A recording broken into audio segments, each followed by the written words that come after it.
안녕하세요. 스품이 내게 말을 거네 북톡 네 번째 시간을 갖도록 하겠습니다. 오늘은 지난 시간에 말씀드린 대로 사회적인 상실에 대한 통념 6가지를 우선 나열을 해보도록 하겠습니다. 1. 슬퍼하지 말아라. 2. 상실감을 다른 것으로 대체하라. 3. 슬픔을 혼자 견뎌라. 4. 시간이 흐르면 상처는 치유된다. 5. 다른 사람을 생각해서 강해져라. 6. 바쁘게 지내라입니다. 여러분은 이 중에서 몇 가지 통념을 여러분의 삶에 적용시키고 계셨을까요? 저는 거의 6가지 모두인데 그 중에서도 시간이 흐르면 제 어린 시절에 또는 각종 경험에서 가진 상처는 치유되는 줄 알았습니다.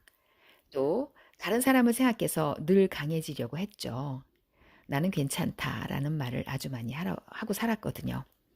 또 바쁘게 지내려고 했습니다. 바쁘게 지내면서 저의 그런 어리석음, 좌절하는 마음, 슬프고 외로운 마음 이런 것들을 많이 안 보이게 하려고 노력했던 것 같습니다. 이 책의 저자 존과 러셀뿐만 아니라 많은 사람이 이렇게 상실의 경험에 대처하는 이런 잘못된 통념을 가지고 살아가고 있다고 합니다. 그럴 경우에 우리는 과거로 돌아가는 것을 두려워할 수밖에 없을 것 같아요. 생각해보면 다 후회할 만한 일이고 경험에 대한 기억에 마음이 아프기만 하기 때문이죠. 아픈 마음을 계속 기억할 필요가 있을까 생각하기 때문에 더 그렇겠죠. 하지만 제가 말씀드리고 싶은 것은 그 일이나 경험, 어떤 그런 것에 대한 얘기보다 우리가 그때 발생했던 감정에 대해서 우리는 지금이라도 뒤늦게라도 돌볼 수 있어야 된다고 생각하기 때문에 이런 과정을 준비한 것이고요.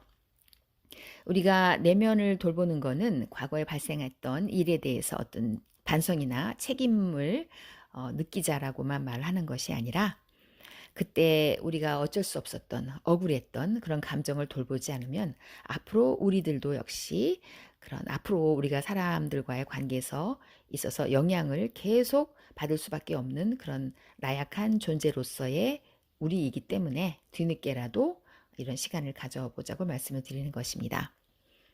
이야기 치료에 보면은요, 마이클 화이트가 외제하 이론이라고 말한 그런 이론이 있습니다. 그 시절에 대한 반성과 후회도 중요하지만 그때 다친 감정을 그때 우리가 가졌던 그런 사실과 분리해서 한번 생각해 보자는 거죠. 그 감정에 대해서 우리가 다룬다면은 조금 더 그 우리들이 가졌던 그 시간에 대한 그런 이해, 그다음에 수용을 할 수 있지 않을까 생각합니다. 우리가 잊을 수는 없어도 수용할 수 있는 그런 감정적 여유를 가질 수 있거든요. 이 책에서 말하는 26페이지의 어떤 구절을 읽어 드리도록 하겠습니다. 사람들은 감정적인 고통에서 벗어나는 과정에 대해서 너무나 잘못 이해하고 있어서 우리들 대부분은 상실의 경험에 대해서 어떻게 대응해야 할지 잘 모른다고 합니다. 치유라는 것은 기분이 나아지는 것이며 치유는 환경이 당신의 행복을 좌지우지하는 것이 아니라 당신이 환경을 주도하는 것을 의미한다고 하죠.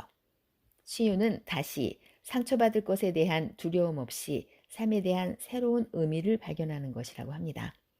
치유는 후회나 한탄 등의 고통스러운 감정을 불러일으키지 않고도 좋은 기억들을 추억할 수 있는 것이라고 합니다.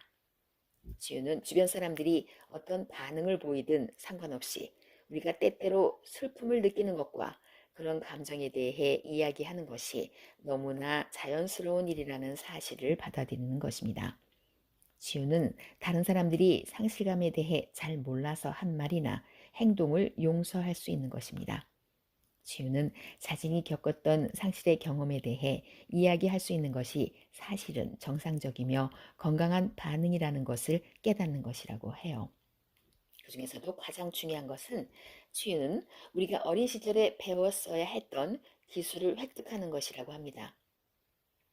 그러한 기술은 우리가 겪은 상실의 경험에 솔직하게 대처할 수 있게 해주고요.